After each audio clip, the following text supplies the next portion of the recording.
to MovieNaut, where we will discuss cult classic movies from various genres and decades. Stay tuned for this episode. All right, here we are back with episode 5. We're going to be talking about Christmas horror and sci-fi films. And we got someone new here, and I'll let Gary take it away. Okay, so we've got Mike Lombardo here, and Mike first came onto my radar when I saw one of his movies, which he produced, directed, and wrote, and it's actually going to be one on my list of movies for today. And so I got in touch with him, and I noticed he was big into horror and Christmas horror. And so I asked him if he would like to be one of our guests or guest here, and he agreed. We were very fortunate for that. And so, Mike, why don't you tell everybody kind of what you're into and what things you've done, and then go ahead with your first pick. Sure. Well, first off, thank you for having me. It's a pleasure. I'm a big horror geek and a big Christmas geek, so this is perfect for me. My name's Mike Lombardo. I run Real Splatter Productions. That's real with 2 E's, like a reel of film, because we shoot digitally, so it makes perfect sense.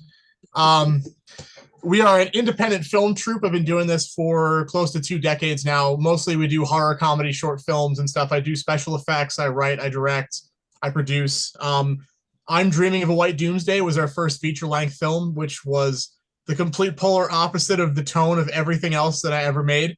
It is dead serious, very, very dark movie, and we'll get into that a little bit later. I'm also an author. I just released my first short story collection, I'm Dreaming of a White Doomsday is actually the original short story is in there. It's called Please Don't Tap on the Glass and Other Tales of the Melancholy and Grotesque. Came out about a year ago. Thunderstorm Books did a really beautiful limited edition that is unfortunately sold out now, but that's available. I do spray things with fake blood. I make weird jokes, and I watch a lot of horror movies. So that's me. But I guess I will kick off the festivities this evening with my favorite, well, close to my favorite. It's a tie. My favorite Christmas horror movie is Day of the Beast, which is a Spanish film directed by Alex de Iglesia, and it is about a padre, a Spanish priest, who decodes the Bible code and finds out that it is actually a date, and that date is Christmas Eve of that year, and he realizes that is when the Antichrist is going to be born, but he does not know the location. So he decides that he needs to win the trust of Satan so he can get into the inner circle and find out where the Antichrist will be born so he can stop it from happening and ending the world. So he goes on a sin spree and tries to sell his soul to the devil. This is a pitch black comedy. I mean, it is the blackest of black comedy. He teams up with a metalhead record store clerk and a phony TV psychic, and they run through the streets of Madrid trying to find Satan. And it is just morally reprehensible and super hilarious. And if you've never seen an Alex de Iglesia movie, he is just batshit crazy, like hyperactive, tons of action, very, very funny, just great movie. Severin Films just put out a gorgeous Blu-ray of it last year after years and years and years of it not being available anywhere but VHS. So highly, highly, highly recommend. By far the best Antichrist film of all time, and probably one of the best Christmas movies of all time. Nice. Sounds fun. It's a blast. Sounds interesting. Sounds like you'll fit right in. Okay, so I guess you know what? Just because it ties in really well, I'll start with I'm Dreaming of a White Doomsday. I just recently saw this movie, and I'm obviously Mike knows much more about it than I do, but I will say this: almost the entire movie takes place in like a doomsday bunker. And it's a mother and son. You see the father at first, and he leaves because they're running short on supplies, and he never comes back. And at some point, what I love, one of the things I love about it is you never really know what has happened. I mean, it could be a germ warfare thing, it could be nuclear. You never really know. And so at some point, the mother decides, because you can watch every time she pulls food out, there's less and less food, and they're running out of food. And, you know, she's got a really tough decision there. Do I go out and try to find food to feed my kid, or do we starve to death here? And she ultimately decides to go out. And I remember watching that scene, and she opens the door and you can see the light coming in.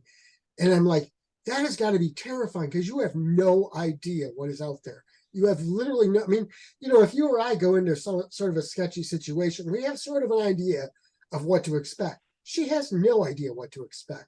That has to be terrifying. The movie is bleak. It is very bleak. It's very emotional. It's super dark, and I'm not going to give the ending away because I think the ending is really cool. But there's also, in a weird, twisted way, the whole magic of Christmas thing. Literally the Christmas magic, only it gets really twisted. And, I just, you know, my wife and I watched it, and we were both like, you know, at first it's a slow burn. So you're sitting there watching it, but it's like there are so many emotional moments, and you just sit there thinking, what is going to happen here? And you know, you kind of feel for the lady's situation. It's like, okay, do we starve to death? What do we do here? You know, and it's just it's an incredible movie. And you know what? I gotta credit where credit's due. The fact that it's super low budget, you really can't tell because you paid so much attention to detail. Also, it's limited sets and cast, which I'm sure helped with the budget, but it just works well. I appreciate that. We actually shot that movie for $10,000, which is the amount of money that they would spend for a week on coffee on a normal movie. And that's not even an exaggeration. We shot over the course of 4 years on weekends. Wow. So it was a nightmarish production. That was probably by far the hardest thing I've ever done in my life. But I'm really happy that you enjoyed it, obviously. But I love that you related to the emotion and then the magic of Christmas. A lot of people say the movie is really, really bleak and dark, but I think it's a really beautiful story about what someone will do to shield the person they love from reality. And there's a whole lot of personal subtext to that one of the movie I'm not going to get into now, but it was a very, very personal film. And, you know, it's also a very slow burn. It's very polarizing for people. A lot of people do not like that you don't know what happened at the end of the world, but there are clues. There are very distinct clues in there as to what exactly happened. But my answer when people ask me what happened is always, you don't need to know. That's not the plot. That's not the point of the movie. That's just the apocalypse is window dressing. It's about these two characters and what they will do for each other. And I think that's a really lovely thing. Despite how dark it is, I think it's a lovely story. And it's just like I think the fact that you don't know what happened is actually a bonus because you can fill in the details. You know, a lot of times just what you leave out is more important because people's imagination will fill in better than you can ever do, you know? Yep. And again, you don't have to know, but it makes the threat worse because you don't know what you're getting. Well, and if we were sitting here talking and let's say that there was a nuclear attack, we would have no idea what happened. There is absolutely nothing. There'd just be a blink and everything is gone, and then we would stumble out like, what's going on? So my theory with my rule with the movie when we were filming it is we only know what the characters know. There's nothing else. Like they are in a bunker, and that is their world. They don't know what's going on outside at all. So why should we know what happens to Dad? I don't know. We don't know because that's not how life works. You know, you don't get everything wrapped up in a neat little bow under the tree all the time. Well, and that's sort of like Cloverfield. I thought that was one of the most brilliant things about Cloverfield is these people don't know what is going on except for the little glimpses they catch here and there, you know? And so that's sort of the same thing. And that's exactly what the level would be like you said, if there was a real disaster. Yeah, absolutely. So yeah, that'll be my first pick. Hey, am I up? Yeah, I think so. Give me a tough act to follow. All right, my first pick is Santa Claus, not the Tim Allen one that you are all familiar with, but from 1959, and I believe this is a Mexican film. It is, I don't know if you've ever seen it. It is the weirdest thing you have ever seen. It is so bad. It's kind of like an Ed Wood movie where it's so bad, it's almost psychedelic, almost like on this other surreal level of what's happening. Basically, it's Santa Claus fighting the devil. Comes down and they're battling for whatever, the right of Christmas or something. There's really kind of vague what is really happening. But the devil goes into these kids' homes, and he's kind of like the Grinch before the Grinch special came out, and is trying to ruin Christmas, and Santa Claus comes in there and stops him, and he has magic powers and all kinds of weird things.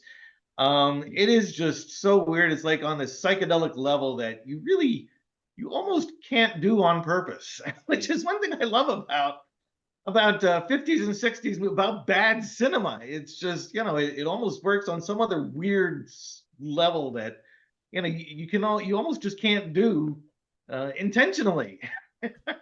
I love when you Right. watch a movie like that and it feels like aliens observed humans for like a week and they're like, yeah, we got this. And then they make a movie and it's very, very bizarre.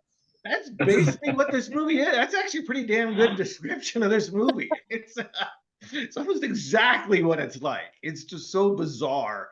You almost have to see it to believe it. But it's cute. It's kind of fun. There's kids, somewhat of a kids movie, but but anyway, that's my first one. Santa Claus from 1959, just so you don't get it confused with any Tim Allen variation that there is Well, out there. it's funny that you bring up the Tim Allen one because that's actually a really, like, you want to talk about bizarre Christmas movies. They essentially turn Santa Claus into a body horror idea. Like you kill Santa and you become infected and your body starts to transform. Like it's actually really horrific if you think about it. Thought of it that way, but I think you got a good point there too. It's like The Fly at Christmas time. It's getting worse. I'm getting better. So that's my first movie anyway. All right. My first movie is, I say it's one of the original holiday horror movies, is Black Christmas, the original one from 1974. Now, what I love about this movie is you never see the killer.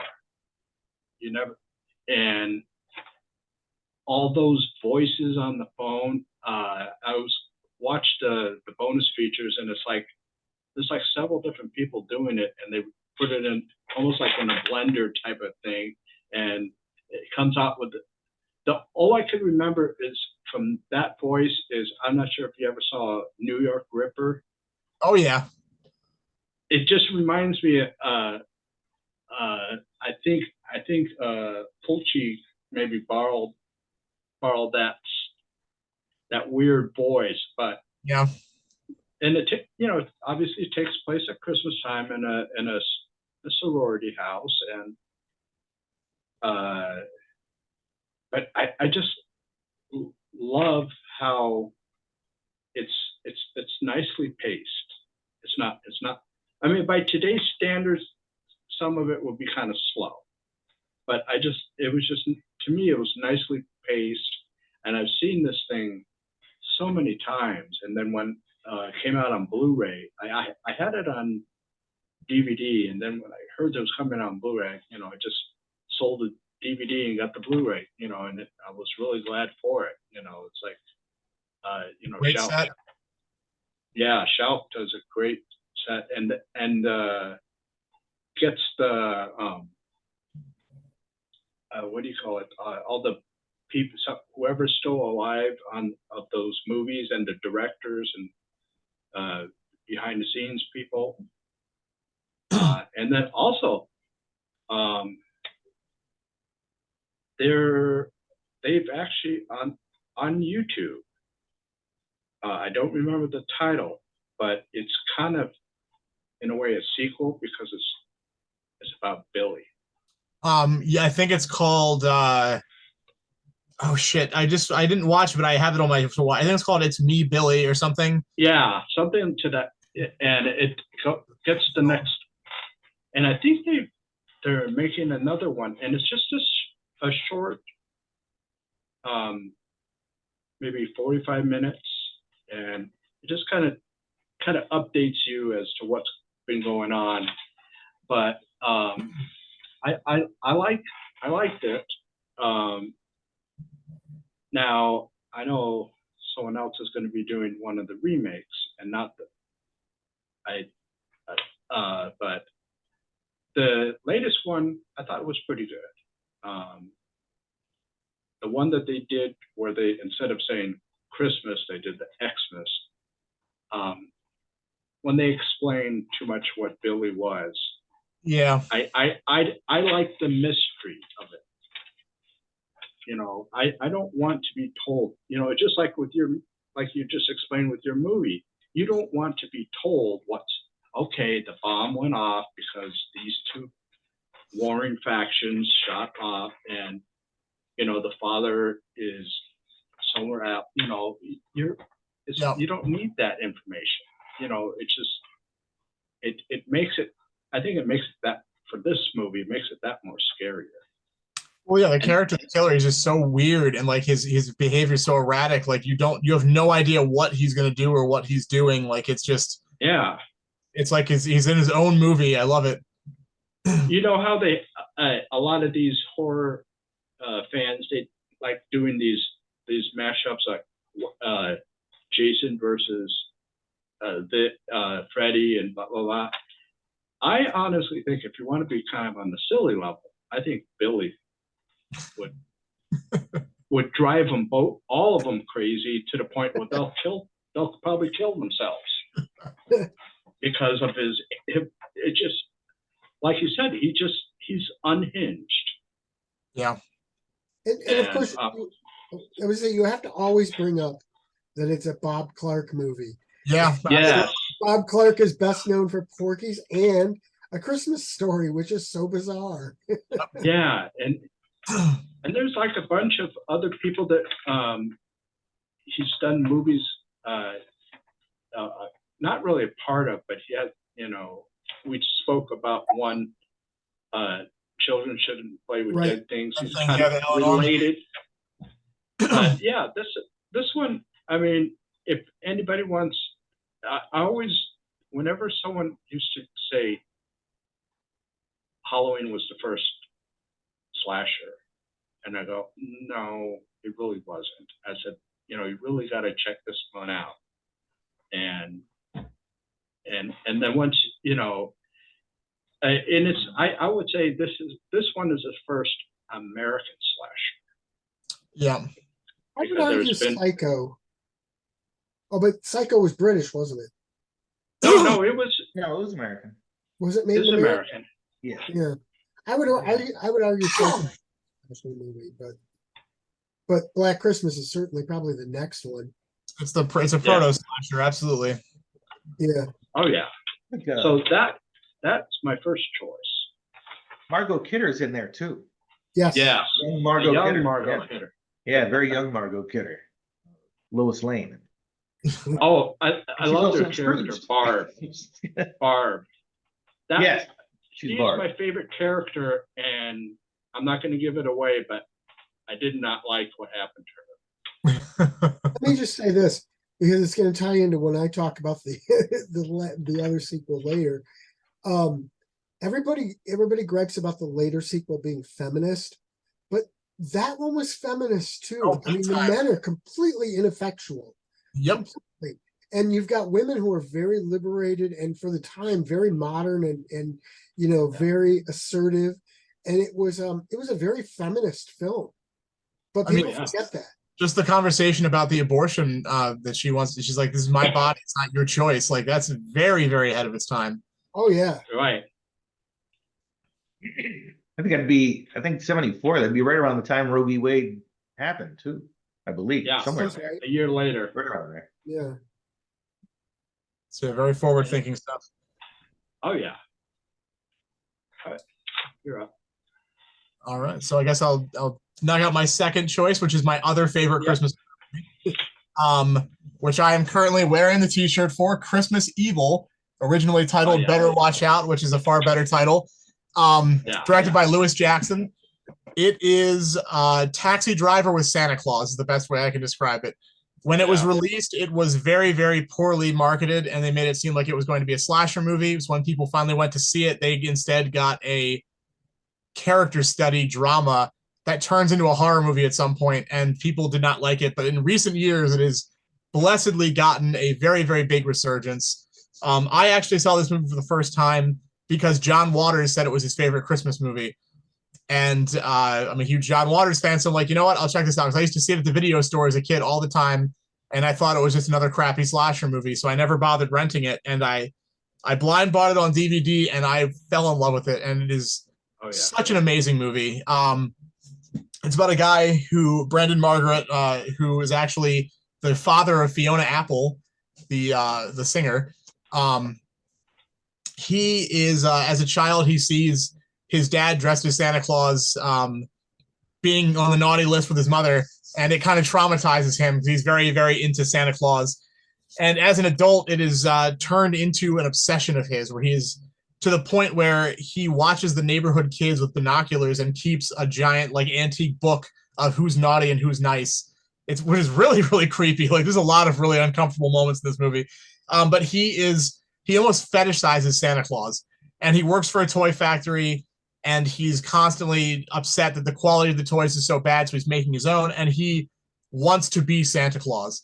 So all year he's preparing for this big moment. He paints his van like a sleigh, and he gets this costume, and he goes out to deliver toys to children, and at a certain point, things just go terribly wrong, and he ends up killing somebody, which I really do feel like is accidental. I don't think it was necessarily an intentional moment, but then he just completely loses whatever grip he had on reality, and things just spiral from there. But his performance is so bizarre. Every time I watch this movie, I feel like he's going to do something different because it's so damn weird. He genuinely feels like he is mentally unstable. And the movie it's actually a really lovely movie because all he wants to do is preserve the innocence of Christmas and the magic of it. And he's so upset about the commercialization of it and stuff. And it's such a fantastic movie. I don't want to give anything else away because it's so good, but it gets super surreal. And the ending is one of my favorite endings of all time. Like I absolutely love it. And if you have not seen it, absolutely check it out. It is not anything like what you're thinking it's going to be. And it's a beautiful film that you should all watch. I remember renting that on VHS way back in the late, I think in mid to late 80s. And they always talk about how, Silent Night, Dead in Night was the first Santa Claus killer. It wasn't. No. It was this guy. Well, actually, if you want to go back, Tales from the Crypt from the 60s, the original Amicus film had the killer Santa, but I mean, this was obviously, Christmas Evil was Silent Night, Deadly Night obviously was very influenced by this, for sure. Oh, yeah. Yeah, it's a good one. I got that on Blu-ray because DVD, it was, at the time that I was looking for it, was out of print and obviously fetching crazy amounts of money on eBay. And it's like, so when it came out on Blu-ray for about, I want to say 20, 25 bucks. It was the Vinegar Syndrome release, correct? Yeah. Yeah, amazing. Got beautiful extras on that. Yeah, and to be able to get it for $25, and then the DVDs were getting in the above 50 in some, and in not great condition, fair, so it's like, that's great one. Okay, so I guess we're up to my next one. And all the movies I picked are really obscure except for this one, which is the Black Christmas 2019 version, and that one's very hated by people. Like I said, it is very feminist, which is why I think a lot of people hate on it. But both of the other two versions had feminist qualities to them. This one perhaps hits you over the head a little more with it. But what I really, really liked about it is, whereas the other two were slasher movies, this one isn't. It's got a supernatural angle to it. And I like how they actually changed it and went with something different. I mean, I remember going into it thinking, okay, it's going to be another slasher movie, which is great. I love slasher movies. But then all of a sudden it completely twisted and went supernatural. And I thought, okay, this is better. I love supernatural stuff. And so, people hate on it, but I just think it's a fun movie. It's not as good as the first one by any means, but I think it's at least up there with the second one. I have not seen the Blumhouse remake, but I've seen the 2004, 2003 remake, I want to say. Black Xmas, and I thought that was interesting. But I agree that with Ron, it was a little too explanatory with the killers and stuff. But I did hear some interesting things about the remake. It's on my list to check out. Yeah, I mean, if you, as long as you know what you're getting into, I think it's an enjoyable film. But I think certain people have some personal political stances that kind of get in the way of them being able to enjoy it. Let's put it that way. Yeah. Right. Okay, Alright, so my second movie here is going science fiction here on us. Santa Claus Conquers the Martians. I'm noticing a trend here, Bill. Yeah, that movie actually makes a really good double feature with Santa Claus in 1959. They have very similar looks to them. Yeah, I know I'm kind of in my own world as usual. What else is new? But actually, this one I actually kind of enjoy. It actually has a plot. The only thing is, the title is a spoiler because it already tells you who wins, right? Santa Claus conquers the Martians. It's who wins. But it's a fun little movie. The Martians. Actually, maybe Santa Claus should have been the sequel because this was the Martians, as we were talking about, Martians observing Earth and then deciding this is what Christmas is. You guys brought up. It makes an interesting point. But it's got a kitschy little title with SANTACLAUS, hooray for Santa Claus.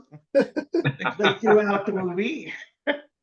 And at one point, they have a little ball going over the lyrics and it says Santi, SANTI, as they do it, which I added an extra little thing in there. But actually, it's a really enjoyable little thing. You can watch it with kids, as maybe some of these others you can't. But it's cute. It's fun. It's public domain, so it's on like every hosted horror movie show that you can name. So if you want to see it as a hosted horror movie show, it's out there and available for that for almost anyone you can think of. But anyway, that's my second one. Well, I used to work at a pizza shop in my old life, and we had a liquor license, so we started selling beer. And the owner, I was the manager, so the owner would always ask me, he's like, "Hey, what should we order?" And I don't drink beer, so I was the worst person to ask. But I was looking through the catalog from a distributor and saw a holiday set called Santa Captured by Martians. And I'm like, we have to get it. It was eggnog flavored beer. And I'm like, we have to get this. So he ordered a case of it. And I sold every single damn bottle of that. It was like $20 a bottle. It was like a big, almost a liter. And I pitched it to people because of that movie. And by the end of my speech, they were like, okay, I'm going to buy this. I would get it just to keep the bottle. That's not exactly. I said, I'm like, it makes you don't even have to drink it. Pour it out, keep the bottle. The label. Eggnog flavored beer sounds disgusting, but I would keep it for the bottle. I would get it just for the I collect bottles, so I would be all over that. Yeah, I have a few over here myself, actually. I've got my office and kitchen are just lined with them, but few others around here. But anyway, yeah, that's my second one. Very good. All right. My second one is Don't Open Till Christmas.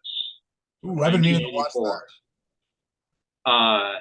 It has a similar premise to Silent Night, Deadly Night, and it's set in England, so you have a British undertones of it all, and it's really,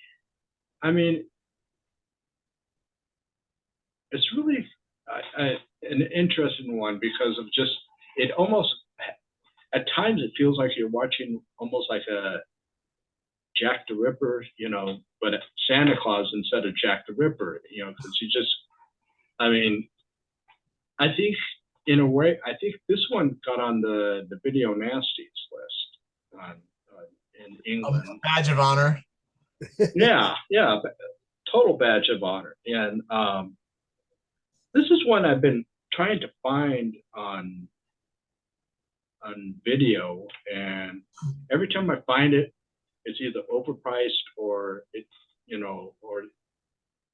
or just not available at all. And it's like, it's a interesting one. It's what was that? Didn't Vinegar Syndrome just put that out last year on Blu-ray? If they did, that's something new for me. You know, I know they've been putting out a lot of them. I might be mistaking it for a different Christmas horror movie, but I know they just released something. I feel like I've been hearing people talk about this a lot lately. Yeah, and it's a really unknown one, because whenever I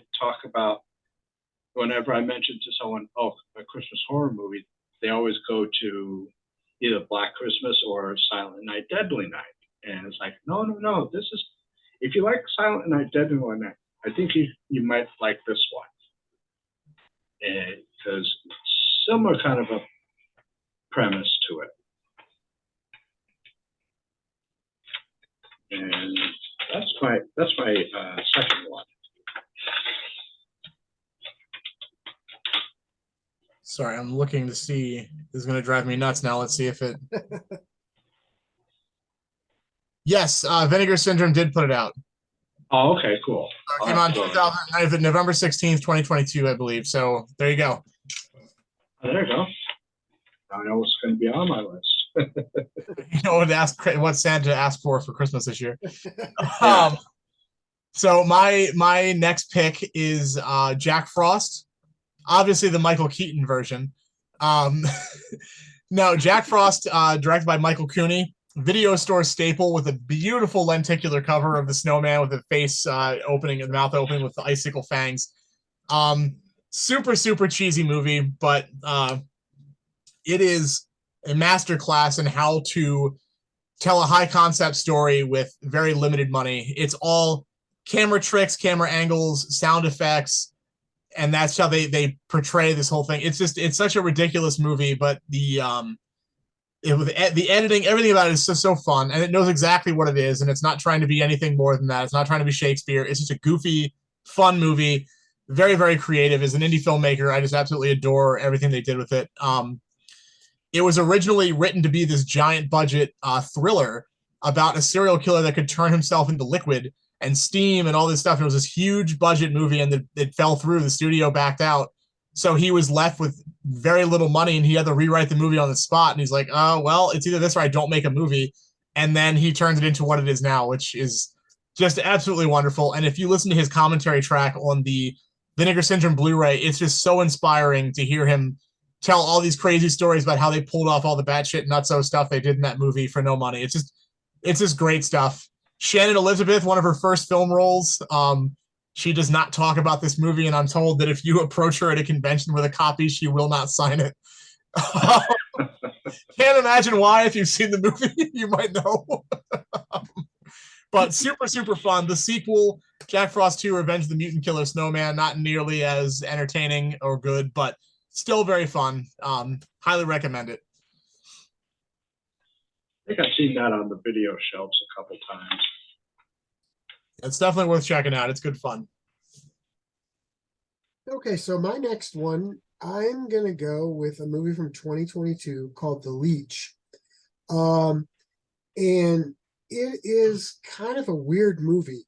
It was definitely very indie, low budget movie.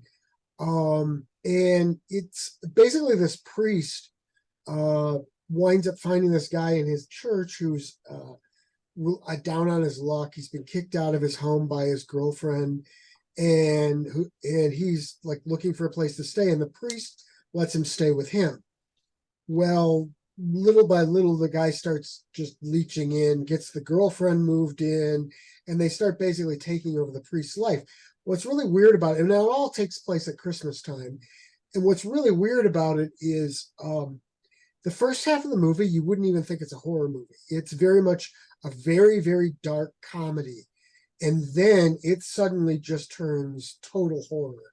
There are scenes that are like drugged out. You can't tell if it's a hallucination, a dream, or what's going on.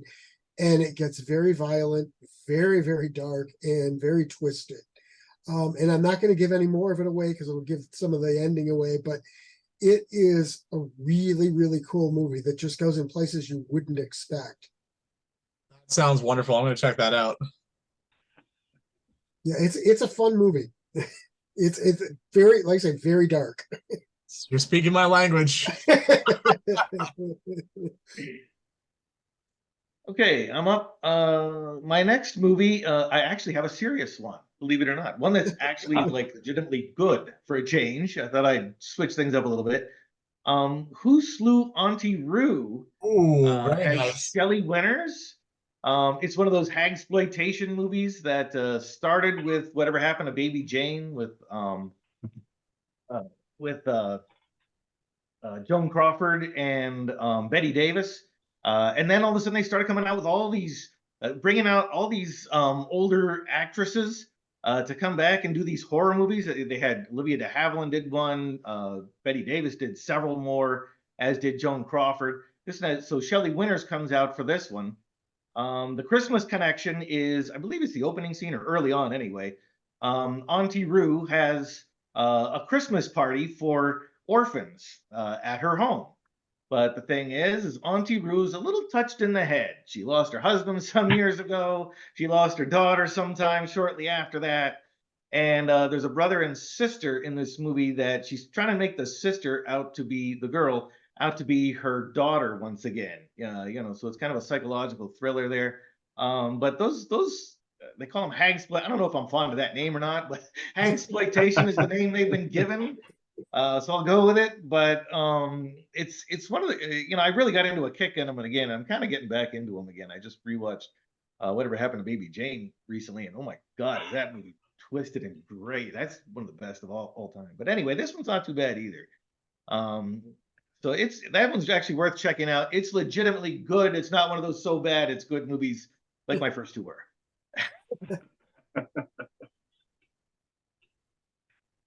All right.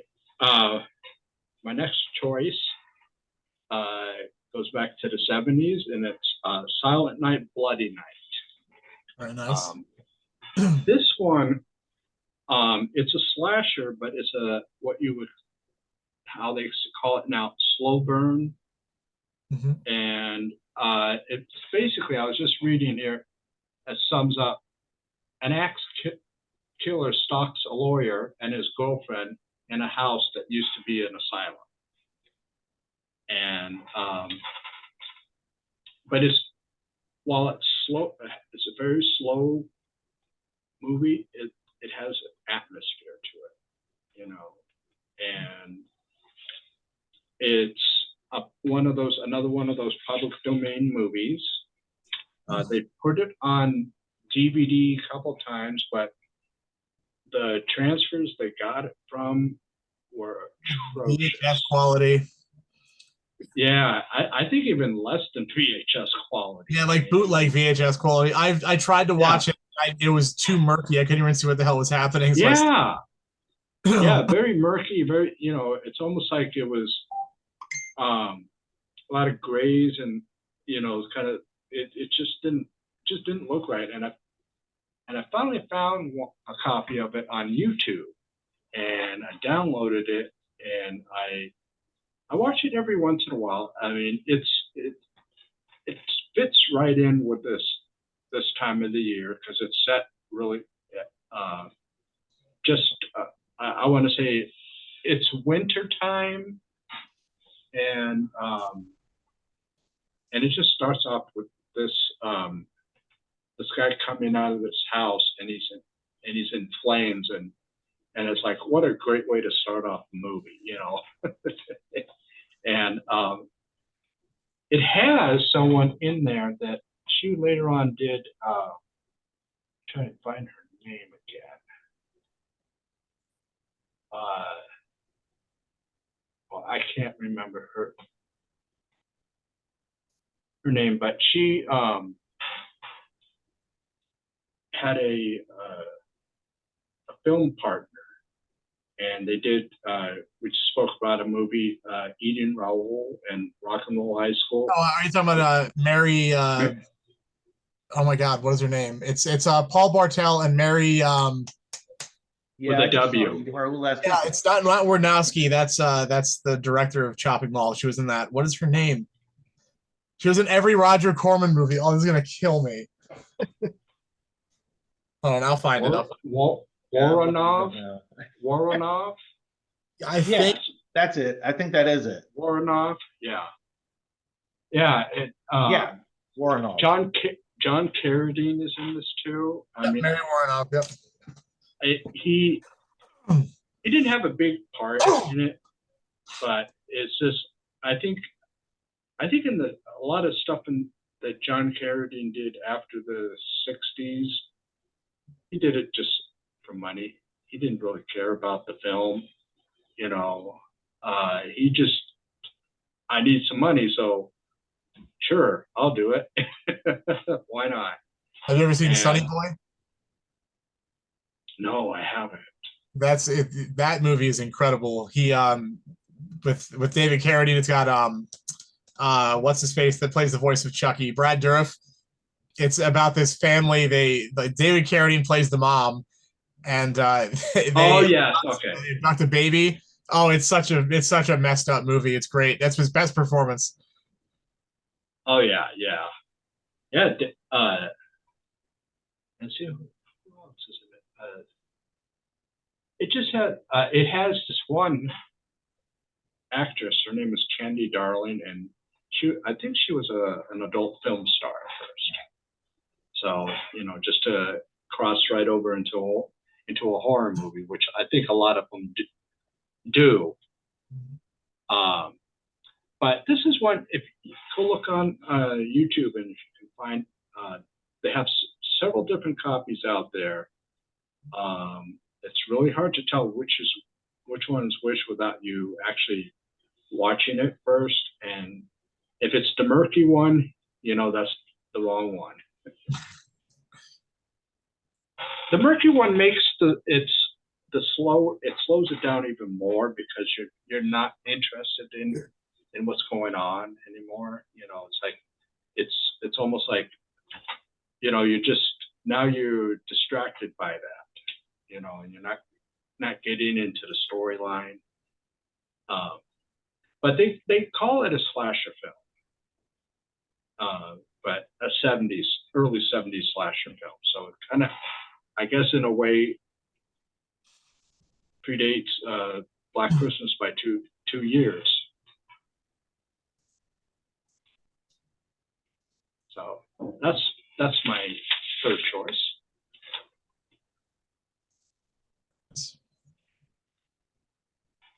You're up. Oh, I'm sorry. I'm up again. So I was just debating which one of these I want to go next.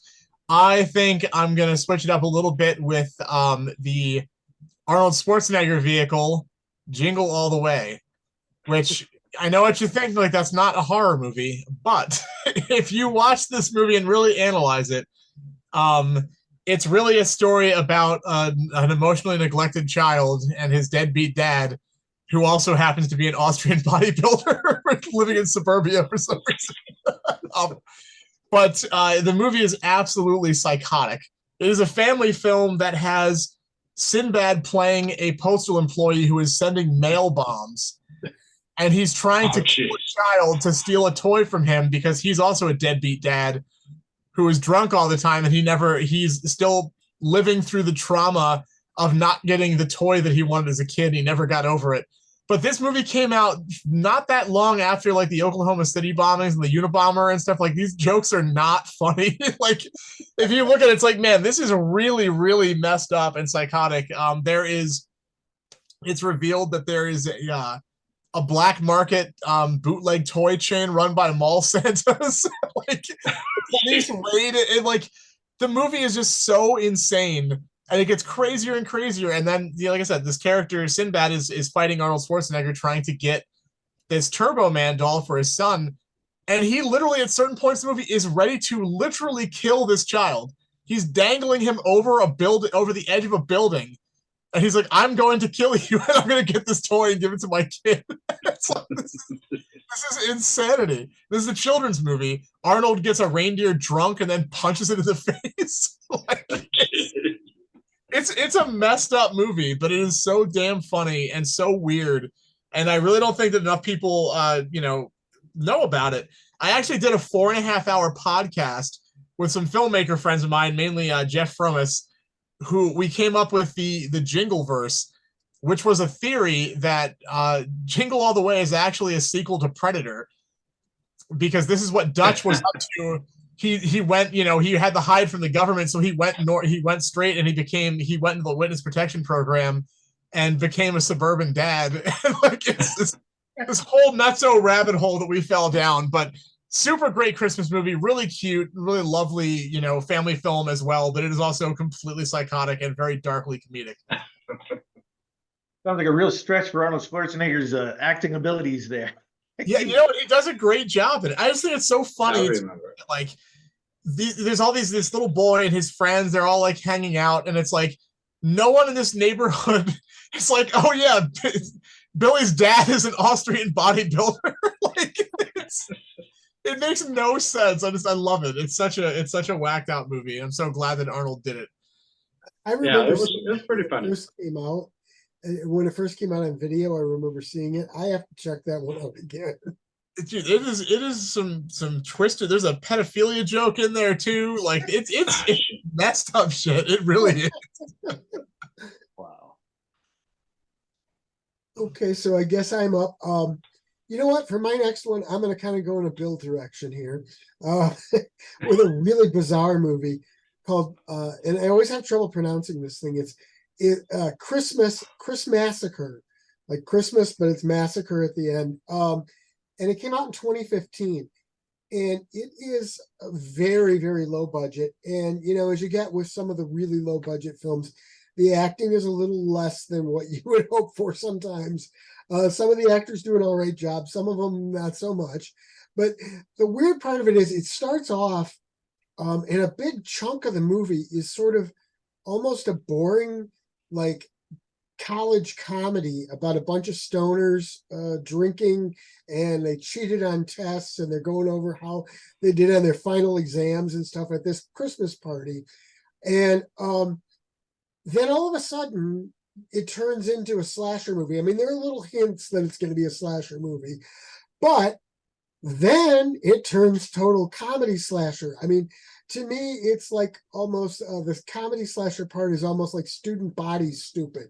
I mean, there are like crazy inventive kills that some of them are just plain dumb but funny as hell. Like somebody gets plunged to death with a plunger. And, I mean, and it's just like, and some of the special effects are ridiculous, but because it's such a silly movie, it works somehow.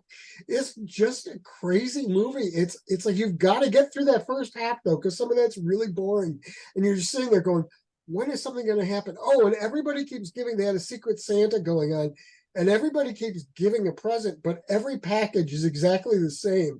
Like there's a package that's maybe this big, and somebody pulls a chainsaw out of it or something, and it's like, how the hell did that fit? It is a crazy movie. Sounds like it. It's a lot of fun though. Like something I would like. Yeah, I think you would enjoy that one. You better look it up. Yeah, I might have to. All right, I decided I'm going to go ahead and take one for the team because somebody has to bring it up. The Star Wars Holiday Special. Got to discuss the elephant in the room here.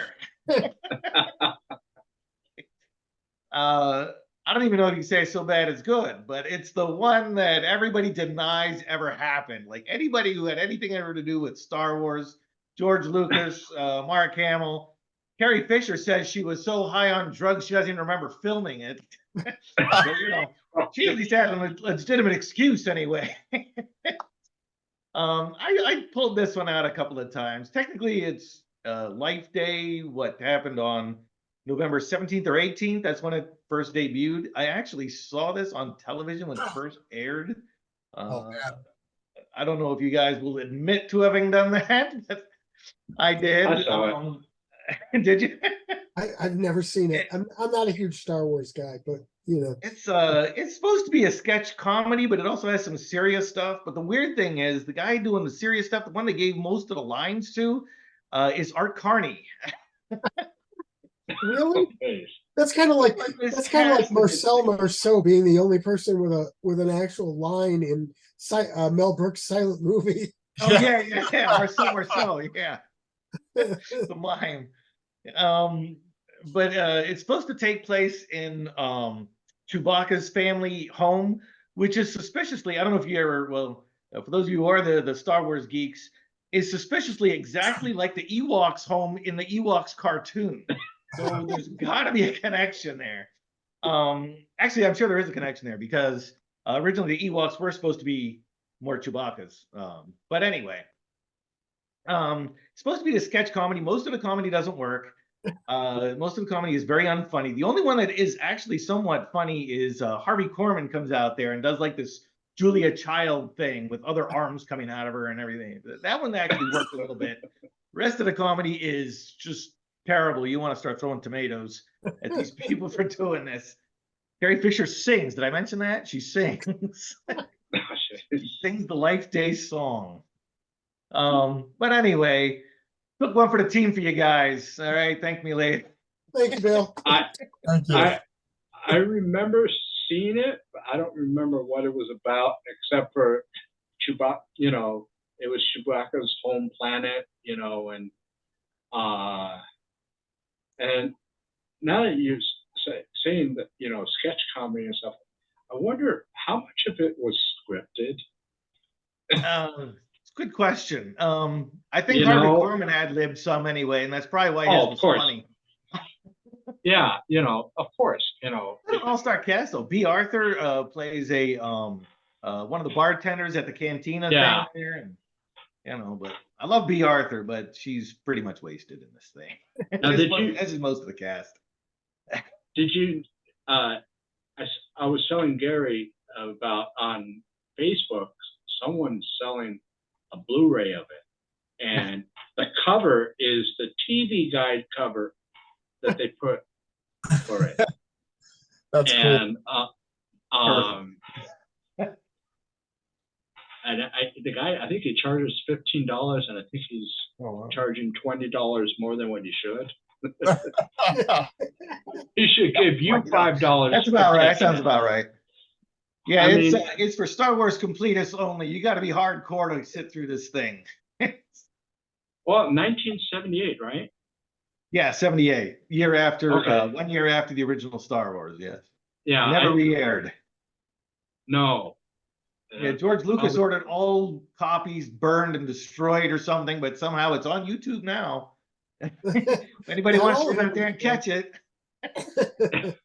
as I did, just, you know, I guess if you partake or drink or something like that, maybe that's a good movie for it's that. better sober. Maybe even better if you're like Carrie Fisher and do the hardcore drugs. Maybe, I don't know. Yeah, I knew about that time she was. Yeah, that was when Empire was starting to film. I think George said, you know, sober up, girl. Well, supposedly, in Return of the Jedi, and I have never been able to catch it, but somewhere she has a coke nail in one of the scenes, I guess. I have never been able to catch it. I've also never been able to catch the piece of duct tape on the back of the stormtrooper's leg in the original Star Wars, which I've always been trying to catch, and I've never been able to catch that one either. Maybe if you find, I purchased on Facebook, they have the unaltered trilogy. Yeah. So Well, it might be on my that. version is unaltered because I recorded mine from television because I won't watch those recreated ones that he did in the 90s. I'm not going to do it. So Yeah. so mine actually are unaltered, but I still haven't been able to catch those things. Yeah, you're probably airbrushed them out now. Yeah, I'm sure they did. Yeah. Yeah, which is all the more reason to watch the originals. All right. Well, my next one is a movie that comes from Finland, and it's called Rare Exports: A Christmas Tale. Very nice. I found out about this. I was just looking through, and I wanted a Christmas horror movie that I hadn't seen yet, and I saw that, and I go, okay. It's it's a mixture of English and Finnish, but you have the subtitles, so you're fine. You know, if you don't mind subtitles, you know, It's not throughout the, like in big clumps. It's just like here and there. So it's not. Basically, it's a group of scientists that unearth an evil Santa. And this Santa, I mean, he goes back to pre-Coca-Cola Santa. And he is, oh my God, it is just so trippy watching this movie. It kind of flips Christmas over and you're into this nightmarish area where it's like it's just this area that they were excavating and just unleashed this evil Santa. And Kind of almost like a Lovecraftian god. Yes, how they portrayed. He's frozen in the ice and stuff. It's pretty cool. Yeah, yeah, and I try to watch it every winter, because it's just perfect for this time of the year. I mean, it's so dark. I mean, obviously horror movie, but it's just so. I think there's just a little different, and then the actors were really good. I mean, especially the English speaking actors, but there's just one of those movies. I was trying to get it before doing this because I know it's on Peacock right now, and I was trying to get the Blu-ray of it, but it was like, because I wanted to kind of show off the cover, but didn't order in time, so maybe for next year. But it's a really good one. I mean, if you really want something that's a little different than what's out there, and being from another country, you get their take on it, and they're going back to the old folklore. So that's a good one. Should check it out. If you got Peacock, it's right there. You just go and watch it. And that's my fourth one. Well, I guess my final pick, we've talked about it many times already, but Silent Night, Deadly Night, which I think is the movie that almost everybody thinks of when they hear Christmas horror. Love Silent Night, Deadly Night, very big fan. Love the controversy that surrounded it. And it was directed by Charles Sellier, who was the creator of Grizzly Adams, which makes it almost as hilarious as Bob Clark making Black Christmas. But for those of you who are not familiar with Silent Night, Deadly Night, a young boy watches his mom and father get murdered by an armed robber dressed as Santa Claus on Christmas Eve, becomes very traumatized from it, and ends up growing up in an orphanage that is run by a tyrannical nun named Mother Superior, who is really, really horrible and beats the shit out of this kid and traumatizes him further. So he grows up in this orphanage with his younger brother, and as an adult is given a job at a toy store, Ira's Toys. And on Christmas Eve, their mall Santa, or their Santa actor, does not show up, so they ask Billy if he'll do it, and he dons the suit, has a mental breakdown, and starts punishing anyone that he thinks is naughty, and the rest is history. Super, super crazy exploitation movie. Lots of great kills, lots of iconic lines. But what really sets it apart for me from other like Christmas horror movies and slashers is that they spend almost 3/4 of the movie developing the character of Billy before it even starts with the Santa slasher stuff. Like, the movie really is just about the effects of child abuse and stuff, and what it does to you in PTSD. And it's a silly movie overall, but if you really think about it, like, it's a pretty sad story. And the real villain in the movie is religious zealotry, really. Like, it's pretty much just about the effects of a very, very puritanical and strict Catholic upbringing and what that can do to a person. Plus, it's got tons of great gore. It's got Linnea Quigley in it. It's classic stuff. Spawned a whole bunch of sequels that are varying quality. But it is It's stone cold classic, and it's got what I think is probably the greatest poster of all time, which is a snowy chimney with Santa's arms coming out of it, holding an axe, which I saw as a child at the video store. It scared the shit out of me, and caused a whole lot of parents to literally picket and boycott this movie when it came Oh out. yeah. Fantastic. So great controversy surrounding it, great movie, great kills, just all around. Absolutely love it. My And favorite that scene- grandpa, Oh my god, Grandpa! Ron Newsy said, "Boy, the most psychotic character in the whole movie is his grandpa." I know. my favorite scene in that movie is when there's a little girl and he says, "Have you been good?" And she says, "Yes." And so he reaches into his thing and pulls out a box cutter and hands it to her. Yeah, I love that scene because it's like he is literally being Santa. I mean, it's like the best he's got for a gift. Right here you go. You're good. Okay. Box cutter that he murdered somebody with earlier. I actually Yeah, yeah. backed the board game on Kickstarter, and Oh so my God. this movie is the novelization, I believe, just came out today. Actually, I read about that. Yeah. yeah, very very fun stuff. Great movie. I think I agree with you. One of the superior things about that as a slasher movie is it really gets into the psychological background of it. And you can really feel for the character. Yeah, Even though he's going around killing everybody, he's a victim too. and Mother Superior is like the real villain. Like she is worse than him, and that's what makes it so crazy. Yeah, I love that movie. Yeah, I remember when I first rented it.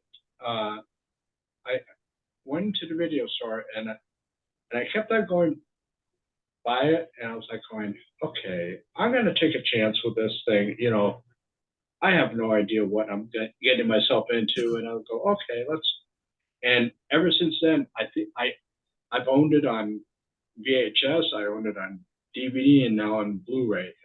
Yep. It's an absolute classic. Oh yeah. Oh yeah. I mean, there's a reason that's one of the movies everybody thinks of when they. Absolutely, it's the killer Santa movie. It really is. Yeah. Oh yeah. Yeah, I think everybody remembers that hand coming out with the axe. That's just and they played the commercials and the ad for it during like Saturday mornings when kids are watching TV. Yeah. They obviously did that to stir up shit, and it worked. It caused a huge. Oh yeah. Wow. Yeah, it was first in the movie theaters, and then when it came out on home videos, it was banned. And it honestly, I don't think it was until after a while, it just finally, that controversy just kind of died down with those people. It's like I guess they moved on to something else. But yeah, that's one of my favorite ones. Yeah,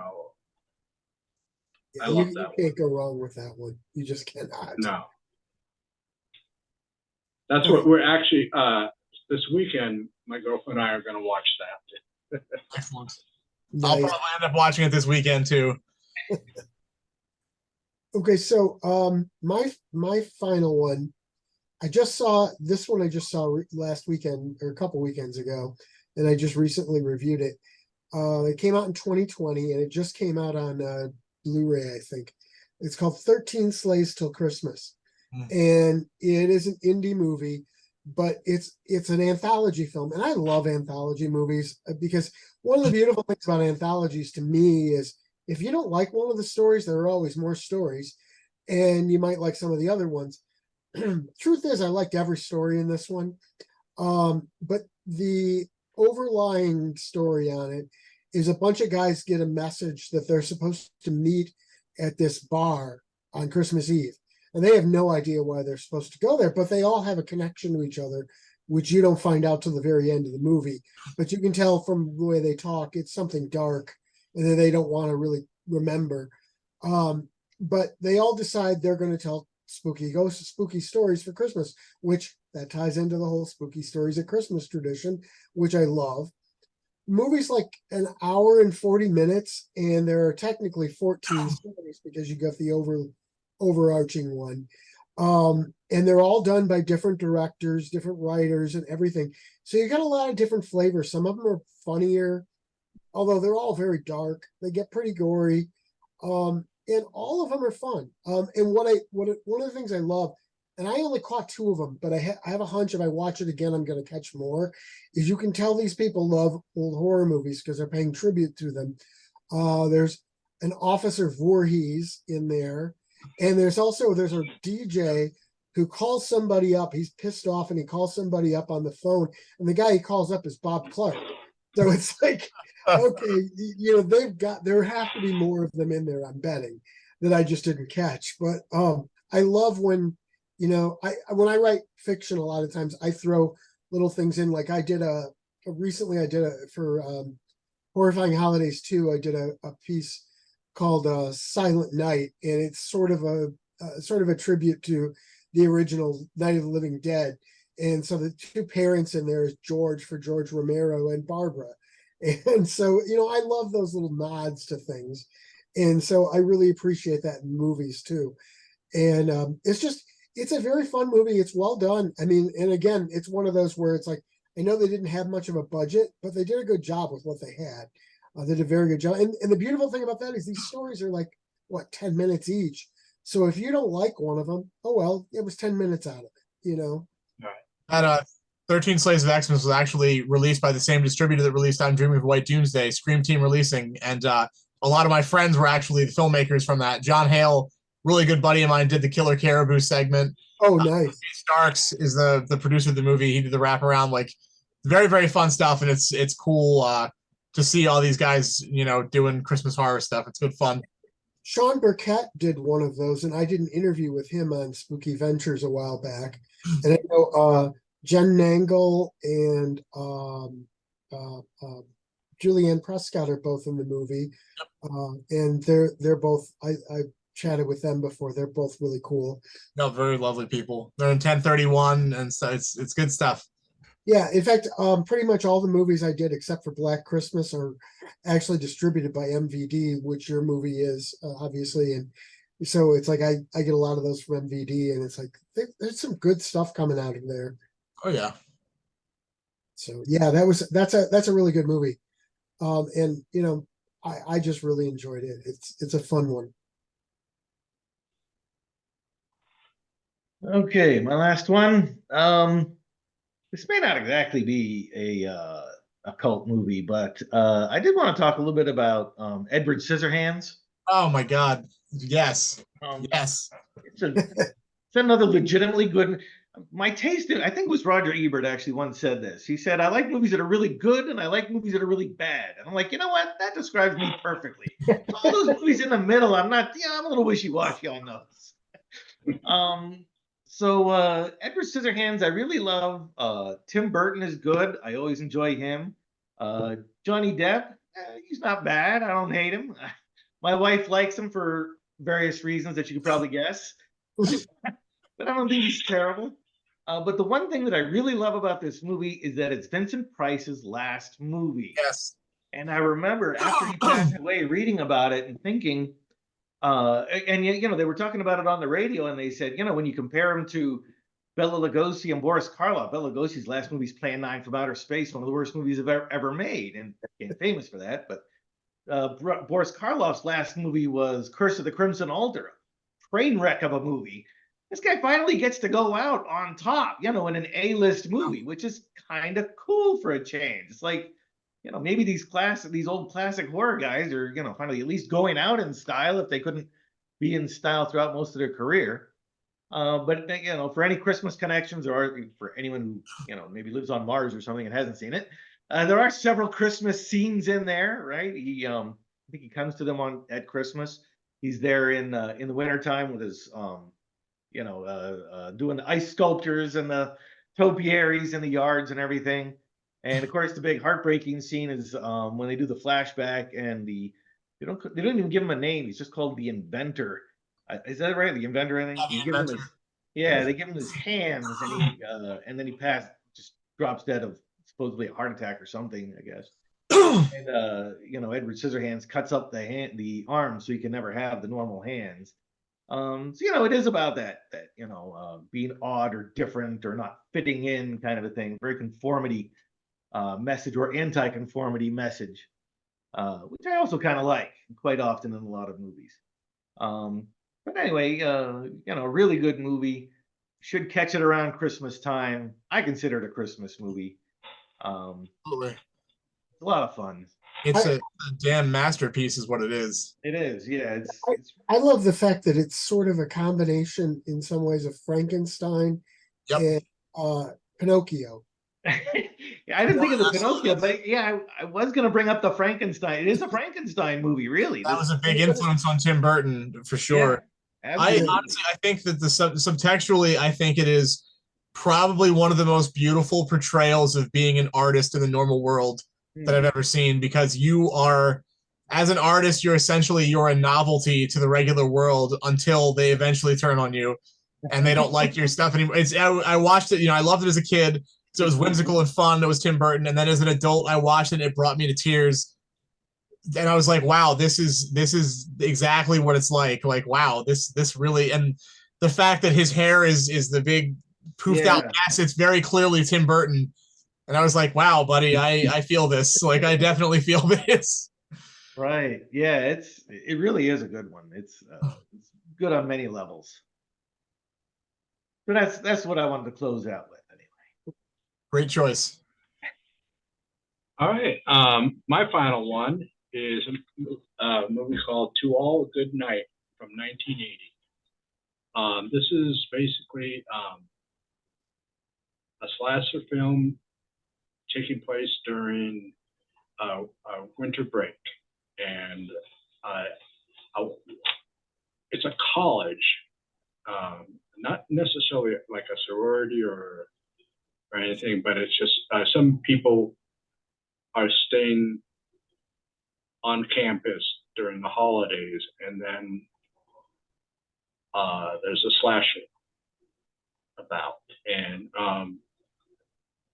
it really isn't one of the better slasher movies, but it just because it's in the the winter holiday vein, it kind of gets that. And I didn't even know about this until I found it on YouTube about 5 or so years ago, and I know it's now on it's on home video now, Blu-ray. I don't remember what company that put it out, but it's not really that bad of a movie. There's we spoke about a lot of better ones, Black Christmas, but it's a lesser known one. Because I didn't even know about it until just basically recently, and it has can't think of the guy's name, but he was an adult film star, but he was directing the movie. Oh no, it wasn't the adult. The guy that was in Last House. Oh, David Hess. Yes, he directed it. He directed it. So it was released in 1980, but it has kind of almost like a late. It almost has a 70s vibe to it, and I think they probably later on. It's just it's a hit. To me, I would kind of classify it as kind of like a hidden gem. And again, like I said, I found it on YouTube, so you can check it out. You can go and find it if it's still up there. That's the one thing about YouTube is like the movie could be there today, but tomorrow may not. And that, that's really my final movie. I had I don't know if you guys had any others, but there's so many out there. Winter. Then of course holiday horror, and I almost picked New Year's, New Year's Evil, but then I go, no, let's stick with this side of the winter holiday. I was very close to going with the first Black Christmas and Silent Night, Deadly Night, but I was like, you know what? Somebody else is going to do those. So Oh, I know. I was like, I'm going to be the one to say, because someone's going to pick it, obviously. I was thinking of taking Black Christmas myself because it looked like nobody else was taking it. I was like, well, no one's going to take it. I'll take that one. Well, and the other reason I wasn't going to go with Black Christmas was that when we did the one in 1970s, that was one of my picks for cult movies in the 70s. So I thought, well, I don't want to repeat myself, but I mean, you could just say classic. Oh yeah, that's a great one. But all right, well, episode 5, we just finished it here, and we had a guest, Mike Lombardo. Thank you very much for joining us. Thank you for having me. It was a blast. And This was fun. Gary and Bill, as usual, I thank you for joining in. I do appreciate this. Oh, there you go. You got the antler. It's too bad you don't have any wings. Then you can start flying away. I saw quite a few of those kind of crazy